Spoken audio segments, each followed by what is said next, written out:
Well, hello, everybody, and welcome to the Pixel Classroom podcast. This will be episode 224 for both the live feed as well as the audio there. And I actually have a returning guest here. He's an instructional coach, professional development specialist, English teacher outside of Washington, D.C. He's the author of Adrenaline Rush, also co-author of Fully Engaged and Playing with Purpose, which is his most recent book here, which we'll be talking here on the podcast. It's kind of a little mini book review he likes to do. He's a recognized speaker and student engagement and gamified instructor, and he's, of course, was named the ASCD Emerging Leader, serving on the Bill and Melinda Gates Foundation Teacher Advisory Council, and currently since it's on the Pulitzer Censor's 2025 Information and AI Teacher Advisory Council. And that just kind of gives it a little part here. So I'm going to look back to the Pixel Podcast, and of course, my friend here, and he's, of course, looking, think of all the books I have right here. I'd like to have John Meehan, of course, returning to the Pixel Classroom. John, how are you today? And I'm loving the Skeletor shirt today.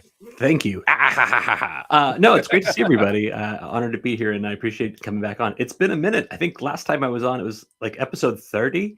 Yeah. I'm sure nothing has changed in your life in the last 190 episodes or something like that, right? No, it doesn't happen. I mean, right now you're seeing, people on the live feed can say, oh, that's what the office looks like after he finishes taxes. It's like, it's actually somewhat organized back here, too. And speaking of which, actually, yeah, and we're going here. I don't know what'll happen, John. Probably in an upcoming here, I was going to show people here in the live feed something. This will eventually be the new studio downstairs in the basement right there. So, people can actually see that. I'll put that up to the side here so we can actually look at that a little better. So fancy schmancy. That's what's all those cameras I was just talking to you before the show, and people have been probably following my social media on Instagram and Blue Sky. I've noticed I've had to recently upgrade equipment in the house, and I've been, of course, doing some stuff as a little piece here between my my council as tech here. I work for my church and a couple other things. So this will hopefully eventually be the in-studio setup here a little bit better, where I'll still have guests like John and everything else. But, he's got the cool kind of like podcast area, and I'm still the guy in the office over here. But this will hopefully be the nice little set studio there.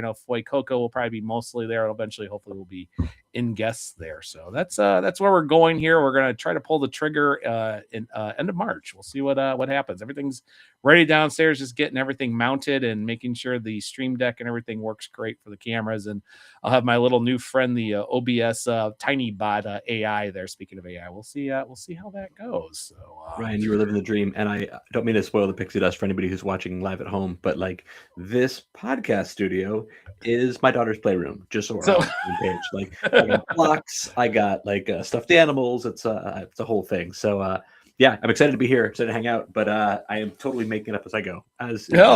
But it still looks pretty good. You got the walls and everything. And speaking of which, yes, by the way, congratulations. I know it's been about a year now, too. I mean, my brother himself became a father last April himself. So he's about to celebrate 1 year with his daughter, my niece, Luna. That's amazing. Yeah, my daughter Zelda was born in March of last year. She's amazing.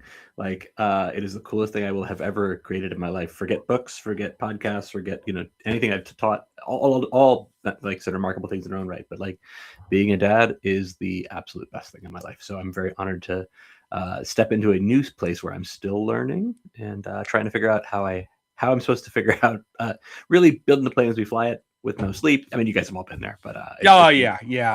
I just say it's like a first year teacher. How they tell you, my Dr. Mauro told me, like, don't worry, you will never sleep your first year of school. He's like, then wait till you have kids, and you'll really know what it's like not to have sleep in your life. So. Yeah, I joke I used to have hair, but that's not happening. And so mine's not coming back either. Here, mine's long. God, I lost it somewhere between before the wedding and somewhere around middle school for. Well, I mean, if I didn't have hair, I'd probably yank it out. Not because she's exhausting, but just because like I'm exhausted, right? Like, right. It's the coolest thing. My wife and I, for the first my wife's a teacher in Washington D.C., and she had an amazing maternity leave, which was paid for her. Like her union is awesome, so we were able to be home together with Z through the summer, and so like we're like delivered in March. You got like March, April, May, June. But then enjoy the summer, and then she still had leave on the back end of it, so she was off until like the 1st of November. Oh wow! So yeah, so like we did the thing where it was all right. I'll take the first shift, and you take the second shift, or vice versa, and we'd switch at like 3 a.m. I don't think I went to bed before 3 o'clock for like 6 or 7 months. So productive in a different way, trying to figure out how to like do everything all at once, all over again. It's great. Yeah, and I have to say too, because I was finishing my master's degree back when my son was born and everything. So sometimes like, oh, I don't have a paper due. Don't worry. Probably around 11 o'clock at night, I'll finish it. And then at 1 a.m. he'll be up. I'll get him, and then we'll all go back to sleep at 2 sometime. But it was a good homework motivator. So So, like I said, I was super productive in that time, and I knew, especially with it's funny that the book, right? Like I knew the baby was on the way, and I said, if I don't get this to the publisher prior to her arrival, I don't think I have anything in my life that I will have time for except like figuring out how to be a dad for about a year. So anything I've done in the meantime has been totally accidental. It was all like, okay, hurry up, like a big deadline delivery, but all good. Baby's great. Book was great. exactly. And I mean, I think that works really good too. And that's a good point coming into this, John. So, you've had quite an interesting career. I mean, and especially, like I said, I'm holding here for the people live. I got all 3 books here, including the 2 you co-wrote with Michael. Yes. But one thing I remember in Adrenaline Rush when I was reading this too, and also I forgot what interview you were doing on. I don't remember if it was with Dave or somebody else, but you were saying yourself, like, you went into teaching, and then they said, where do you want to go, John? I was like, oh, I'm not sure where. It's like, what about an instructional coach? You're like, great. What's an instructional coach? Awesome. 100%. I mean, it's like me too. I mean, in preparing for, it's yes and, right? It's giving over to that idea that, like, it's an improv spirit. It's being indispensable to your school culture wherever they need you. In preparing for today's podcast, I wanted to make sure I didn't repeat anything I had said in previous conversations you and I had had. So I went back and I binge listened. I was like, oh, what a time capsule, man! I used to have dreams, and now, no, I felt that way too once. Every bit is on fire today, and I've been like, at a certain point, if you ever lose the butterflies in your belly, like, the key is not to lose them. The key is to figure out like what direction to channel them into. Like, I'm still on fire for this every bit as I was 7 years ago, 10 years ago, 15 years ago. But I think that's part of it. It's saying yes to the unknown. It's stepping into that maybe discomfort. And I think that's what's his name? James Clear in the Atomic Habits book. Oh, he's yes. He's like, you set small goals, you crush small goals, and you set new goals. So you feel that momentum of, okay, yes and. What's one thing we can do today? One step forward. And so, yeah, I've been very fortunate to be able to, as my career has progressed, just keep saying yes and being open to whatever happens. I both talk myself into and out of jobs because I am always into that. Let's experiment. I mean, you've been that same way where it's like, let's iterate, let's design, and let's lean into this uncomfortable. And at the same time, what I'm asking everyone in my professional space to embrace change. It would be hypocritical for me to not embrace those same changes as they're offered in my own teaching, learning, life. So yes, and open up. Here we go. And that's a really interesting thing, because I remember, we were first connecting. I was going through Adrenaline Rush and later Fully Engaged. And then I remember, I forgot where it was, and Michael Matera was looking at something. He's like, everything start, even Apple computers start in the garage. I'm like, what are you guys talking about? And then, all of a sudden came in MC, 2 learning here. And I'm going to show that little piece right here on the live stream. People, everybody else, just go ahead and check the show notes on the audio version here. But, and pop it over here because I just like do it. There we go. See, now we're up. We're below the stack skirmish now and podcast like a pirate. So, how did you and Michael, and I mean, Michael and I have tried to reconnect, and our schedules always conflict, but what really led to MC2 learning here? I almost got my full subscription back when I was finishing up at Meridian 223 in 2022. Of course, me leaving, going to GK, and then of course leaving GK and going to Harvard. There was little things where to put the money and the time in there, especially because I had switched. We'll talk about, going from high school to middle school. In my case, I went back to high school because I just functioned very well in high school. But what really led here to the MC to EMC2 learning, as well as what can people find on here, because there's a lot with the memberships, a lot of pieces about that, and I mean, there's so much on here now. I mean, people on live stream are seeing the $226 coupon right now, but really, what is everything about EMC squared learning? Yeah, so like when Michael wrote, so Michael Matera, who is amazing, by the way. I always joke, if you read one book in education, like make it my book, but make his book second because this is good.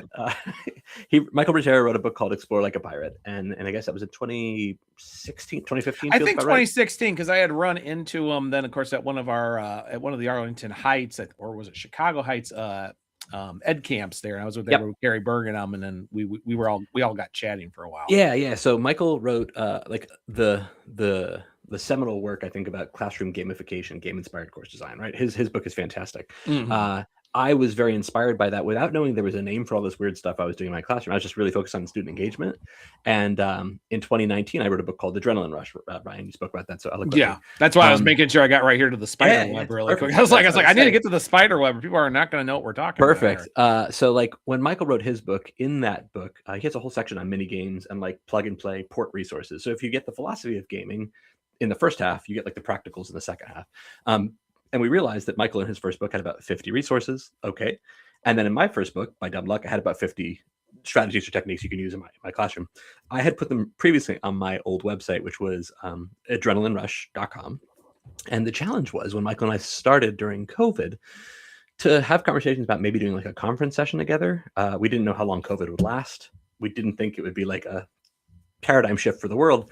But we were talking about the idea of, well, maybe like, we'll go to ISTE or go to ASCD and do like a presentation together. When the world shut down, there was a real need for resources and good professional development for teachers. And what was in the pages of his book lived in those pages and locked on some people's shelves, right? I had the same issue. Like, you sell the book, which is great, right? But it's that old Hulk Hogan joke. He's like, during a wrestling match, and the other guy's like roughing him up a little bit. He grabs him in a headlock. He's like, "Easy, brother. We already got their money." Like, right, exactly. You want to make sure the professional development is meaningful, and the challenge is a lot of times the model is when someone has a book out, that we don't really care whether you line your birdcage with it or you do the work with it. And it's like, no, I disagree. Michael disagrees. Dave Burgess disagrees. Like, the work that we try to do, and so much of the DBC team is that very grassroots. It's very spoken for. It's very like lived in the classrooms. It's not theoretical. And so in preparing our first book together, Michael and I realized that if he had 50 and I had 50, in the launch of Fully Engaged, which we pushed together, I guess, in 2021, there was an additional 100 resources in that book. So if they got 50 plus 50 plus 100, and like, that's 200 resources. That is a lot of blog posts, a lot of things to follow back on. And I think when last we spoke, like, Twitter was the space where every teacher and their sister hung out at.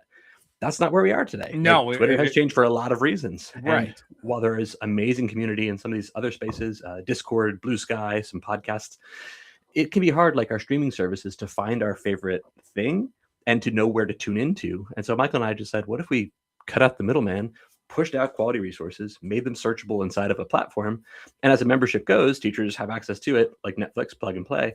When we launched the site to coincide with the release of Fully Engaged in 2021, we had 202 resources because we wanted to be able to say, like, we actually have hundreds. Since then, I've been working full-time on the site. Michael works half-time on the site and half-time in the classroom. And we are now over 1,100 resources on the site. So it was the time and place to publish the new book and share the best of the best of the best. So if you look on the blog side of things, which you're scrolling through right now. Yeah, I'm like I say, I'm trying to go through them already. Yeah. Like that stuff is all like the freebies, the front facing, the, hey, there's a bunch of different ways to like play and think about play in your classrooms. The link that you're on right there, if you want to put in the show notes, that one has a link to 24 resources, totally free. And it's just like, use it, play with it. Okay, fine. But for those who are interested in going deeper and having access to like a more robust solution that's like they're on demand, not searchable by like, I teach The Great Gatsby, or I teach like Unit 3 Civil War, but like I'm looking for warm-ups, or I'm looking for like alternative assessments. I'm looking for different ways to bring in tech in the classroom, AI. All that stuff lives inside of our like our member community, and it allows us, because it is supported by our members, to write everything to be content agnostic, any course, any content area, any grade level. Just like a Socratic seminar works just as well in a math class as it does in an English class or a science class. We have demo videos, we have walkthroughs, we have step-by-step lesson plans, and with the push of a button, you get the template right there that like saves to your Google Drive. You can then edit it in any way you want to. So just like you could run like a mystery box example in a science classroom, with the push of a button, you run the mystery box in your French classroom just as well, right? And everything we have built in is like different ways to spin it up, different ways to use it, different ways that other users have making it kind of their own.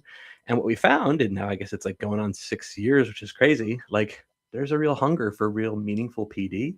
And that's why the time was right for us to write the next book, because with all this AI, with all these button mashing, guessing game type things on the internet, teachers are constantly told to make the classes more engaging, and we have to. Well, we talk about it in the book, right? But like, it's not enough to make. You see my tabs here. I mean, like, it's not enough to make like smash buttons like bar trivia on steroids. Like, we need kids to do deep thinking, and if we accidentally, without meaning to, race to the Kahoots and the guessing games of the world, which all I think have a place, we have to be very careful that we're not modeling for our students that speed is the only way to win. And so with Mhm. Michael and I, again, writing the heck out of the book came from the research and the work and in years of behind the scenes saying, when you think about play in the classrooms, a lot of times you think about like the guessing game or like the if you're right, then you get to shoot a basket type thing.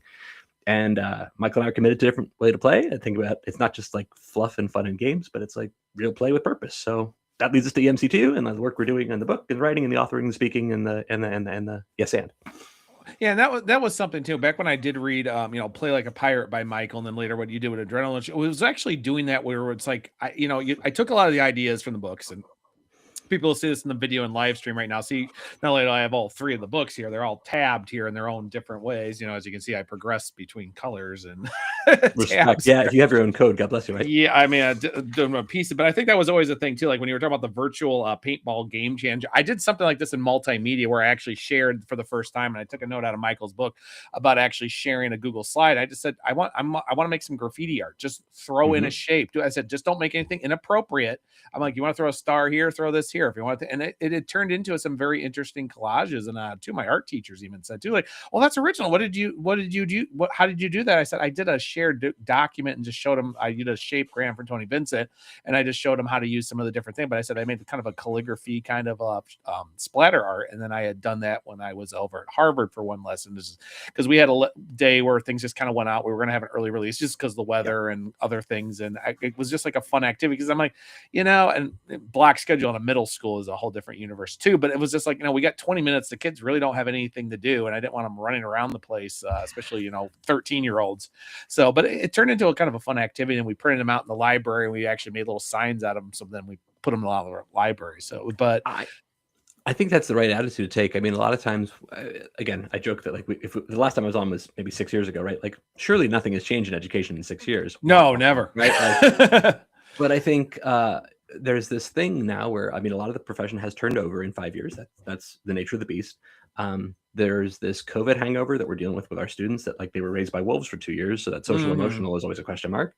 And then when they come back, we have this perfect storm where every educator on the planet has been told to make your classes, more efficient, more engaged, and like catch up for this learning loss. And wouldn't you know it, there's this AI stuff that's there waiting for us, which in theory could be awesome. The challenge though is like that. I mean, your comic book guy, so I think you appreciate it. There's that scene in the Dark Knight where the mobsters welcome the Joker in to like help them solve their Batman problem. Wink, wink. Right. And like the problem that they're seeing is we got involved with somebody and we didn't realize kind of what we had handed over until it was too late. Like so much of this AI in the spirit of efficiency is crushing the human side. And I think in this era of overwhelming artificial intelligence, authentic connection is now maybe more important than ever. And so how do we build game-like experiences where kids have that same mindset? You said, hey, I got 20 minutes instead of just play on your phones, which is a problem. And we know by the research that the more time they spend on devices, the worse they do at social emotional learning in their standardized test scores. And like we can, what if we just said, it's a design activity today. We're going to play with Legos. We're going to play with bricks. We're going to play with blocks. We're going to play with sketches, story cubes, whatever your gimmick is. And then giving over to that spirit of creative, iterative design where the first draft will always be kind of womp womp, but we're going to spend a whole 20 minutes on this. And by the third or fourth or fifth, in an era where kids only ever see the final product on TikTok, like right. showing the process by which we arrive at those products is super important. And it's the type of thing that the AI can't do, which is showing us why we did what we did. It's very Socratic. So in a way, it's a return to form. In another way, it's a brave new world. And I hope in this time and space, as your listeners are kind of tuning in, it's what real teaching should and always has looked like, which is it's built in relationships. It's human connections that like become the mortar that bind all these bricks that pile up on these kids. We need to commit to that. And that's not just like fluff and fun Friday. That's like really serious about like the hard stuff that involves getting kids connected to themselves, to the school, to the curriculum, et cetera, et cetera. Yeah, I mean, it's one thing because tomorrow starts my Pixel unit, which everybody knows I'm pretty much been well known for the decade with the for the spreadsheets, to the Perler Beach, to the creations, and then how that works. And I'm actually leading a piece for the elementary school in March, which is only a few weeks away, which means I need to get the rest of that stuff. But it's where I had to have them do that design because they're right, the right word for the design. So but get into the spreadsheets, doing stuff that actually meets with the lessons of like doing the spreadsheets. Like this will be chapter 8 once we get it on the Comp TI. But you got to learn how conditional form format work, how the colors paint by month. But I said, now after this, you got to start finding those colors. But it's like, well, these colors don't match. Like, exactly. So what colors are most unit to it? Let's start putting the pixels together. But it's also teaching also where you got to do behavior management. You got to deal with patience. You got to do time management. Because I said, we're not going to be sitting here making designs that are going to take 5-6 days. We don't have that time, and we only got 45 minutes. I mean, it was one thing even when the block schedule, kids were very shocked, even if the classes were 65 or 70 minutes, how much time actually took, even when they did a small lesson with doing it. But then see what the final product. But the funny thing was when they said, wait, I take this home, like, yeah, you take it home. I mean, if you're going to abandon it, I'll add it to the collection as whatever, and then it'll be given to somebody who will need it. But I said, I mean, yeah, you take these home, and then of course going next design. I said, okay, you made this, but now you got to make another one. Do you want to do 3-dimensional? Want to make it a magnet? Do you want to make it a clip? Do you want to make it a hair bow? Because now they have to start doing that design, so it starts being a little bit of entrepreneurship into it. But also, where do you go next level? The thing is, though, then sometimes they get stuck and they want to always do that. I had a student that made like 4 different designs. Now, granted, they did it well in 2 days, and I was very impressed, but it got to the point where it's like, we can't be doing this every single day. It's like, we do have to move on. We do it. So it's learning about that time management, that piece. And as well as I learned too, especially with my current school, is just trying to get that schedule, since I went back to a period schedule with my current district versus I was on a block schedule for almost a decade, including going to middle school, where it was like, wow, I'm actually with 11 through 14-year-olds for, briefly 20 minutes on Mondays, but then you're telling me, with the switch off, I'm like, I'm with them 80 minutes. It's like, whoa, I wasn't even doing this in high school or college. It was a different platform, but it was keeping the engagement. It was also keeping the responsibilities, the times, and so forth. And it really helped the classroom management between that, even with some of my kids who just would mess around or could not get along. It did keep them, on the narrow, but it meant reelable learning, and then how it translated later on. Yeah, I think the idea of like iterative design is so important. Opportunities for like swings of the bat. I talk about, like first rule of CrossFit. I mentioned the book is like, I'm a CrossFitter, so you have to talk about CrossFit. But like reps plus rigor is what get you results. It's not just reps for their own sake, and it's not just rigor in a place where you're like out of your depth. It's okay, practice again. Like I said, it's set a small goal, crush that small goal, set a new goal. But like, for example, for your students, this is a time-bound presentation. We have 20 minutes. By the end of this 20 minutes, you will do a gallery walk and a Socratic seminar about this thing. It won't be perfect. But if I gave you 3 weeks, it wouldn't be perfect either. And you'd put it off for 2.5 weeks and do nothing until like that last day. I'm going to assume you're going to work the entire 18 minutes to get to that last 2 minutes. And that's awesome, because during that time, I'm shifting the conversation from that more didactic, more top-down version of like, what's the matter with you? Why didn't you do X, Y, Z? So like my body language, my posture changes, where I'm looking up at students and I'm down squat next to them, like, from what's the matter with you to what matters to you. Can you show me why you did? Oh my God, this is awesome. Hey guys, wait till you see what blue team's working on. I can't even tell you, but it's amazing. Like, kids feel that, and that makes them feel smart, makes them feel seen, and makes them comfortable taking risks to say, okay, it's not perfect, whether it's perler beads or Pokemon cards, whether it's, paper clips or, Lego bricks. It's what I'm going for here is X in the spirit of Y in service of Z. And that yes and makes us feel a little bit more comfortable showing up for tomorrow to say, okay, I think I could take another swing of this bat. It's not perfect, but it's better. And the more we do it, the better I will get. So, let's go. Yeah, and I think that's a perfect way to take it too. I mean, you've been doing this a little bit longer than me, and like I said, you've been about those different areas. Now, both of us, we've been in the high school, and we've gone to the middle school now. Yeah, you more recently, and I did, and like I said, I miss mine, and like I said, I'm trying to go to my old middle school sometime, hopefully. So if they're listening here, I'm trying to come, kids. So hopefully I will jump in the car and come to Harvard again there for you for 50, since I was part of that for awesome. A wonderful year. I mean, it really was a year. But like I said, it's just like middle school was not for me. I love that stuff. I love that. I miss my 7th graders, mostly 8th graders, and the 5th, the 6th graders. Yeah. I saw them for an hour. I mean, I never really got to know them because they were there briefly, because all the 8th graders are off in high school now. But it's that piece. Like, what was that shift for you going from that to 11 through 14-year-olds? I mean, yes, that's a good question. It was a different change for me. Yeah. So full disclosure, well, I think part of it is, so prior to COVID, I was working in the high school exclusively. I had started when I was like way back in the early days, in the before times. I was working with the DC Reads program, and I worked with elementary school students. So I've worked in elementary, I've worked at high school, and I've taught all the way up to like 12th graders as a consultant, kind of behind the scenes over the past couple of years.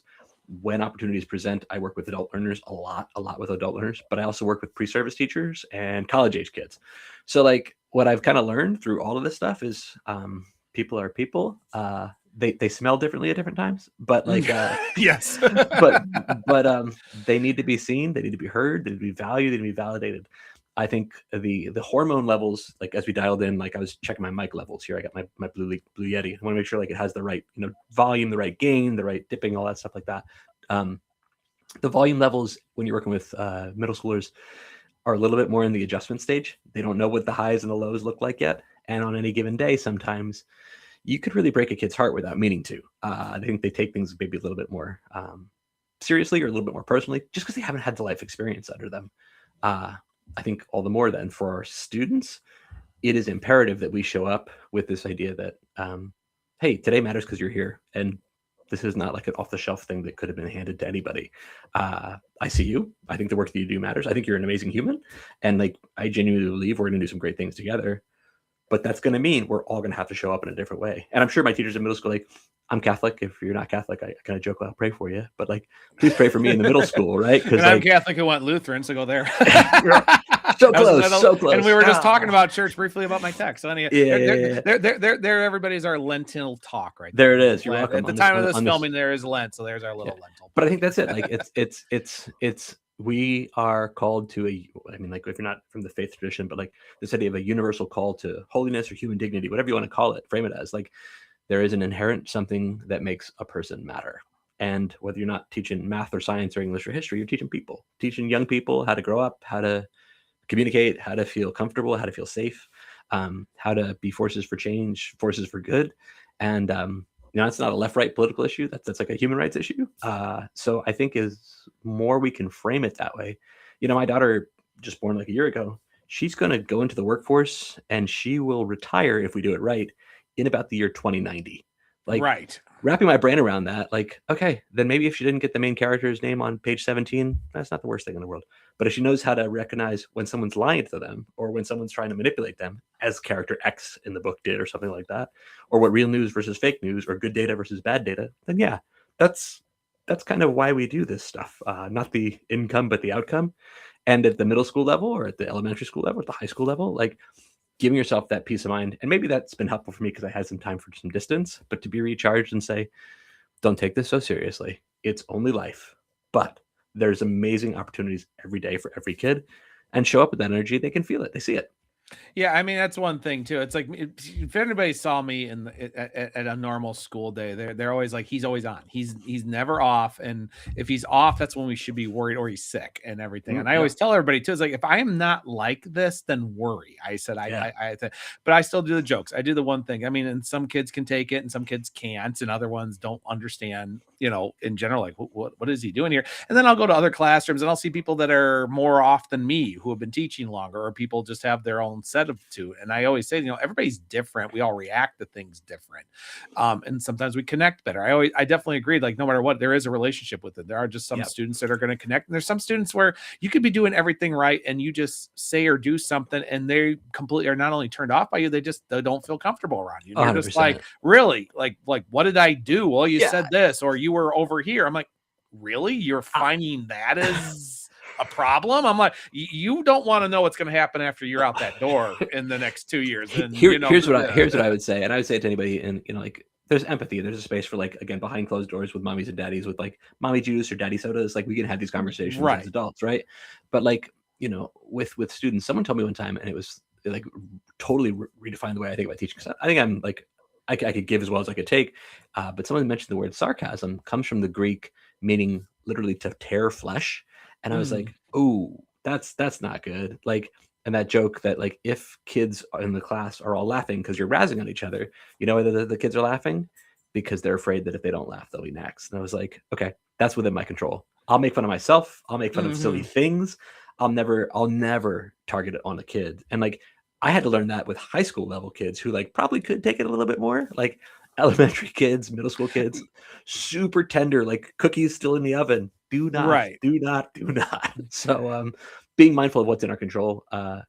Life is hard enough. And I think it's important that they don't have this piled on with that, if that makes sense. Yeah, and then like I said, I've known teachers have been doing it for much longer than either one of us, and they'll say themselves too, like, I do this here, but it's like I said, it's making fun. Like I make fun of myself all the time, and sometimes people are just like, I'm surprised you're there. Like I was making a comment the other day, it's like, I was saying, I was telling them a story about an investment, like, was this here, and this happened to my relative and everything. It's like I had hair, but the kids are rolling with it. And one time I was like, I know we can do that too, and I'm looking at that, and I was like, I don't know where they live, but that is one incredible property tax right now. I want this world. And the kids are just like, they're not getting the joke. And then two of them are like, I get the joke. But it's stuff like that. Or I'll say something, or I'll throw random facts at them. Like, really? That's where it came from? Like, yeah, that's actually the true story behind it. Like, don't believe me? Go ahead and look at it right now. AI, you will find out that I am pretty much 100% true what I'm talking I think about. it's back to that part of, again, like it's the heart that we bring to it. Like we need to let them see that authentic side of us. And I got to keep coming back to it, like that very human thing, because the machine will always beat us in like efficiency. It will always beat us in like speed. It's like, no, there's a person here, and this person is like you going through it. And like, you don't have to like treat them as your therapist, but to recognize that there is a human moment that is to be had during hard things, during happy things. You want to tell somebody something like in a happy way, like, oh, this really great thing happened, and this person's excited to hear your story. Like, I always say it when you are in front of me, Ryan, or anybody else, you are the single most important thing in my world right now. And the second this conversation is over, something else is the most important thing in my world right now. Like I have to be that dog chasing cars where I have something exciting and moving me towards, but that gives me the chance to be fully present, but also the permission to say, and when I'm not here, I'll wish you the absolute best, because I have to be fully present with my daughter, with my, with my wife, and the work that I'm doing in service of classrooms. I'd be like, when I'm not in the classroom, I'm doing work for classrooms everywhere. So right, exactly. the work never stops. Yeah, and I mean that's one thing too. I mean, you got you were just on a conference here when we were talking a couple weeks ago. And then you got these other ones coming up here too. And it's shocking to be say was actually in all these towns months apart from each other. Like, oh, now he's going there. Now John's going to be there when I could have been there X, Y, and Z day. It's like it's like what I think like what was one year I was just reading our show notes. Like right here you were talking about Nashville. Oh yeah, or Orlando. Oh yeah. I mean I'll be in Fort Lauderdale in April, and I was in Nashville last summer. It's like, oh yeah, now he's going there. I mean I can't do anything about Long Island. I've been trying to get to Long Island for about 30 years. Maybe eventually someday I'll be in Long Island. So there's that story. But my sister, she's been in Long Island. my wife and I, well, it was funny. My wife and I took our honeymoon through Long Island, and we stayed at the mansion that reportedly inspired The Great Gatsby. Again, our daughter's name is Zelda. You can kind of catch a theme here. Like we are very much into the Gatsby oeuvre. But when I was working with these folks in Long Island, like, oh, we're, we're in Hempstead, or we're, like not too far from like I was like, how far are you from XYZ? And they're like, oh, about 10 minutes. I was like, if you're putting me up for the night for this training, do you think you can put me up at there? Like, not a chance, because that place costs a lot of money. I was like, oh man, but I've seen that Long Island space for once, and it's a good place to get lost in if you had to. But no, I mean, like that's part of it is that there's a quote in DC on a statue that I love downtown. It says, eternal vigilance is the price of freedom. Like, this is it, man. The world's changing at rapid paces. We have so much in this era of like TikTok-sized attention spans that is vying for our kids' attention. And then it's on us as teachers to give them a crappy old worksheet and then wonder why they don't care. It's like, nope. So when I'm not in the classroom, I am in conference. I am in session. Like I am logging those miles. And like, that's that Indiana Jones quote where it's not the years, it's the mileage. Like, yeah, that will be the thing. That is the cost of getting to do this thing. I get to play games for a living, which is awesome, which means I have to buy a lot of board games. My to be read stack is like 14 games deep, and every one of those will take hours and hours of my life, not just to play for fun, but then to figure out how can I take elements or mechanics from games like Everdell or Root or Carcassonne and pull these things into our classroom that I'm not asking teachers to stop teaching so that they could play a board game. I'm not asking that. I'm saying, what about these game-like experiences are making our students engaged and willing to spend time and effort and energy and frustration and money. And now in the classroom, we're like, all right, I'm not going to ask for your money, but I will ask you to put a little bit of time into how do we think more humbly like that? And how do we think more like nimbly? And that's the work. That is the cost of getting to do this. So it's awesome. It's scary. Yes, I'm at a lot of conferences. If I see you down there, hi. I'd love to talk more. That's how we do podcasts and stuff like that. And then when I'm not doing that, I write books and I make resources. So yeah, man, if I if I'm not sleeping, it's probably for the best of reasons. So very happy for that. Yeah, and well, it's me too. I was joking too. I was up till midnight last because my thing is like speaking of AI is like I got a lot into my creative writing again too. Some of my fan fiction. I went back Excellent. to. Yeah. I'm doing some book writing again, which is a lot of stuff just putting together. And now I'm sitting down Mhm. to, and it's also been a time saver for some of my discussions. But it was interesting because, and some people heard this on some of my social media. I said, yeah, I went back to a story I wrote 20 odd years ago, which was my own kind of like TV show writing back then too. And I went back to those characters, but then I went years later, like what happened to those characters, what happened to their kids. And it's been kind of, and it's like it's been like flowing. It feels like I never left them. Like, yeah, That's when awesome. we were there, it was dealing with their parents. Now we're with the kids in Yeah. 2026 2027. And it was a nice little creative outlet. And you get caught up into it. I mean, I definitely know with me. I mean, you got soon to be 1-year-old daughter. I have a 15-year-old who's going to be driving. Yeah. Anyhow, I would not trade my models right now for your behind the wheels. So I will take yeah, what you're doing. especially the way he is, and then a couple other things. But it's like me too. It's like I look at you, I look at Michael's, I look at Tish Richmond's, stack of board games. My wife loves board games, and I've gotten a couple where we were at a game night with a friend's house. Like, I want to do telegraphics in my leadership class, and it was pretty nice. And we'll be doing it again in a couple weeks. But it's like pieces there. I used to be trying to throw things in right away. Yep. One thing you and Michael and Tisha taught me was no, don't go like that. I mean, it's one thing, but I was always the guy who would dive in. Like, I read this, I'm going to dive into it. I did things like Lens. There was stuff Dave, did, and there were some things George did, and some other books, like Working with Hope and some of these other instructional technology books and instructional coach books. Like, I want to try that. And some people looked at me like, he's this teacher who seems to just jump on in, whether he's playing on it being successful. And I was like, well, it's like I still kind of come up with an idea, and I definitely try to work at it.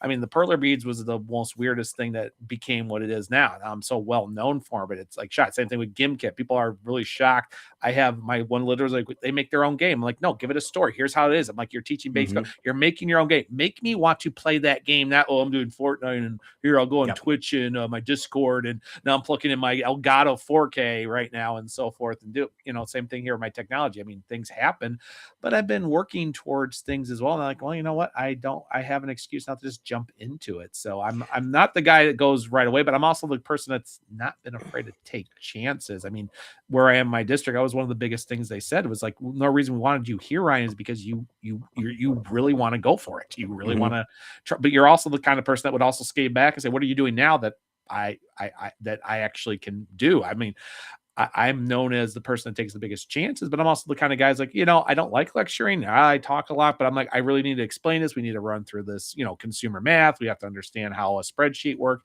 But then it's like, this is how stock ticker works versus like, oh, we're doing my favorite lessons with just credit. And they're like, oh, you love credit? Right, like, oh, right. Credit and I are old friends. They're like, why do you mean old friends? Like, oh, we got stories to talk, folks. We got stories to talk. Well, I mean, to that same point though, I mean, I in applying for the job I most recently, like for which I was hired, like they asked me about an experience that I had with professional development, where I may have disagreed with an adult in the building, and I mentioned the disagreement I had with my principal at the time, and like I always joke, like when my wife and I got married, like my backyard wedding was just like 30 of us. My principal was there. Like I am that close to. I would take a bullet for him. Like we are lockstep.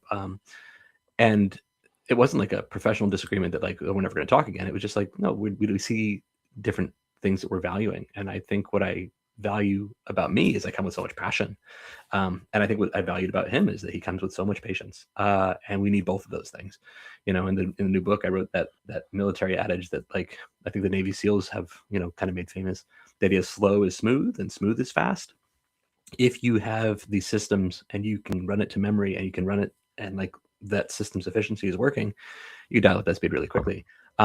And in writing the book, like I had to humble myself because I was at the last time we spoke, like I was a marathoner. I'm a go get 'em kind of guy. And then I broke my foot, and good luck when you have like, bolts and like Frankenstein look. Like I can't do those long runs now. So I'm still that energy guy, that passion guy. How do I channel that passion? Like I said about the butterflies, how do I get them moving in the right direction so I could still be served by them?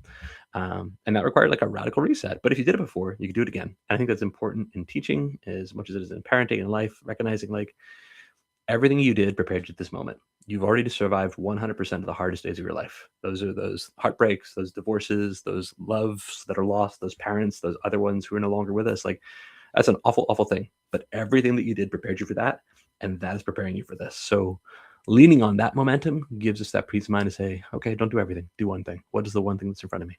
Chop wood, carry water, and let's go. I think that's perfectly said. Also, stop reading my book notes, John. I'm like, stop! You're reading my notes. I'm trying to work on here. He's like, Ryan's been trying to work on a book. Take that, Ryan. Like, yeah, it's exactly. my AI. All the parents, all this, all that, all yeah, it's like, stop, John. It's like I'm like, how am I going to try to get this book published? Well, I am not in the memoir space, so feel free to run it up the flag. Yeah, it's things. And like I said, I'll be going at that too once things cool down next couple of weeks. Like also I'm in the middle of some classes. I mean, yeah, I try to do it, but like, I finally said like, oh, this week I'm only worrying about this. It's kind of nice. Like, oh, good. I finally feel like I'm not doing my marathon right now. I got a nice little slow pace for a couple. But then I also look at the date, like, us recording this, whether you see the live stream or when it drops in the next couple of days in the audio, it's like, wow, this is end of February. I'm like, we're technically 3 months away from the end of the school year. I mean, the quarter, if you go by quarters or trimesters, if you think about like we're coming towards the end. But 2 points of that, right? First and foremost, when I tell you I run marathons or ran marathons, nobody ever asks my time. They just say, I'm impressed that you ran a marathon. Like, right? But on the flip side of that, like there are 7 days in the week and someday is not one of those days. So what are you doing today to move yourself one step closer to where you want to be tomorrow? Or it'll be 3 months from now and you sit here and say, coulda, woulda, shoulda. Like, I don't know, man. Like my life has been hard. I've had some busyness. I've been blessed in a lot of ways, but I've also like, what's that quote that they give to Abraham Lincoln? Like, good things may come to those who wait, but it's only what's left by those who hustle for the great. And it's like, yeah, okay. Like there's awesomeness out there if you could stop doom scrolling for 5 minutes. And in our classrooms, then how do we make our kids addicted in the best way possible to those creative things that could make them not just consumers of content, but creators of stuff of their own? And how do I get them to get those adrenaline rushes, the dopamine hits of like, you are awesome and I wouldn't have seen it that way. How can we yes and our way into whether it's perler beads or, like I said, Twitch streaming, like make things in Fortnite. Mr. Beast just made up he wanted to be Mr. Beast and that became his job. There's no world where we have a chance to tell our kids that there's the rules have been written for them.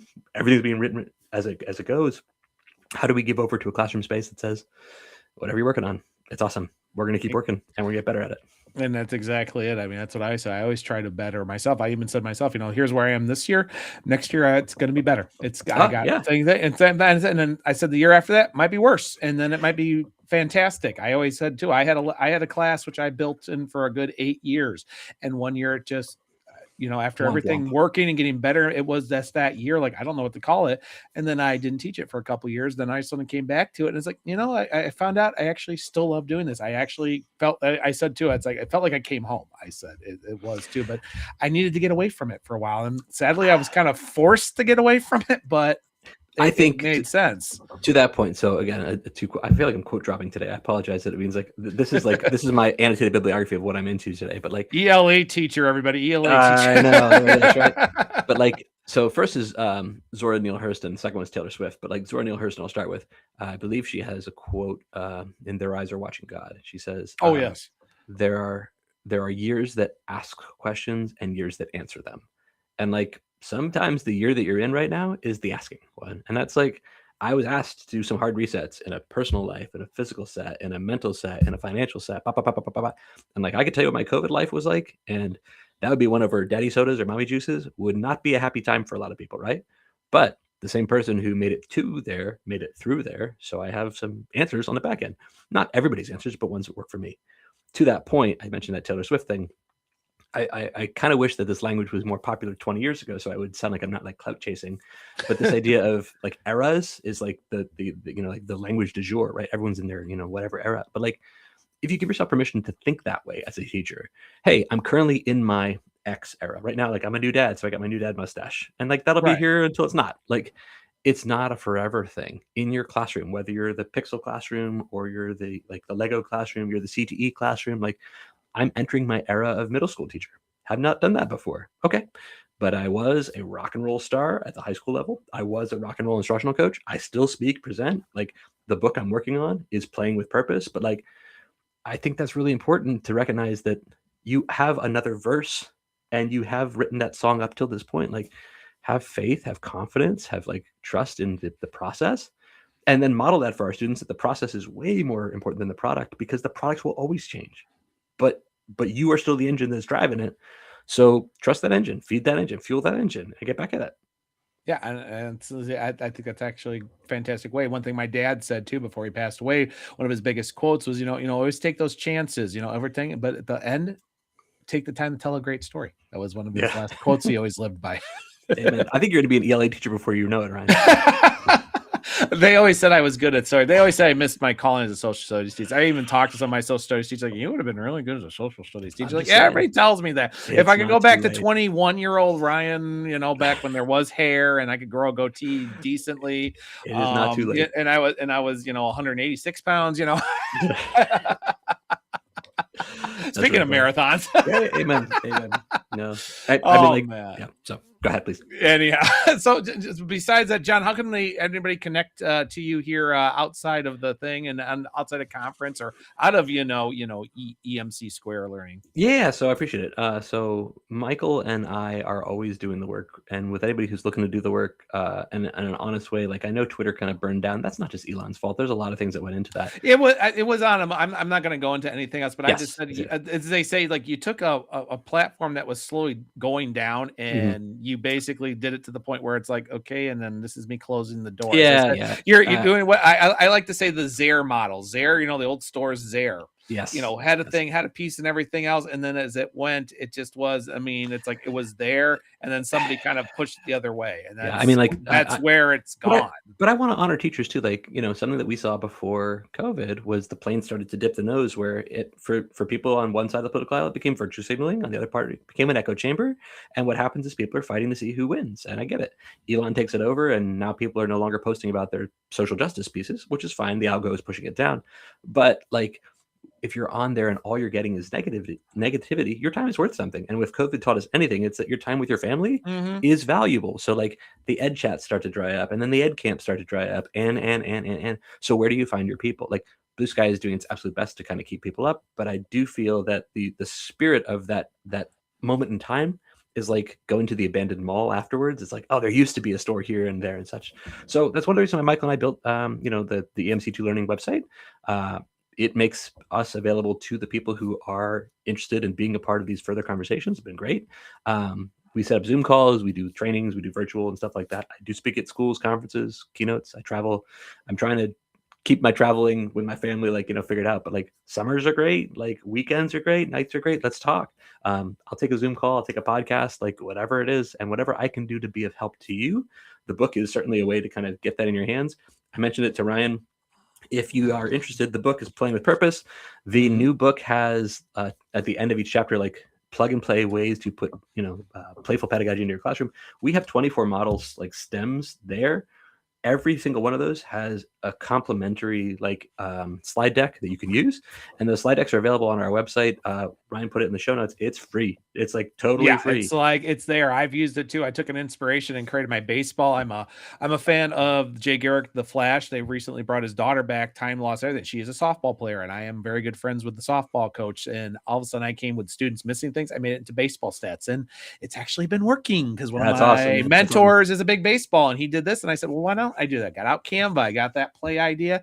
And I saw a difference within a couple of days. We'll see how week 2 goes. And then I was going to say, and then see how the next couple weeks go. It might be successful. But let me do this for you. Like, if there's 24 different lesson stems, do one of those on a Monday. And if that works, then the following Monday, do another one. And like by the end, you have 20. There's only 36 weeks in a year. Like I did 2/3 of your year for you there with ideas, and then you can revisit them as you want to, or mix them up, or put your own play on it. And yes, and like again, you don't have to do everything.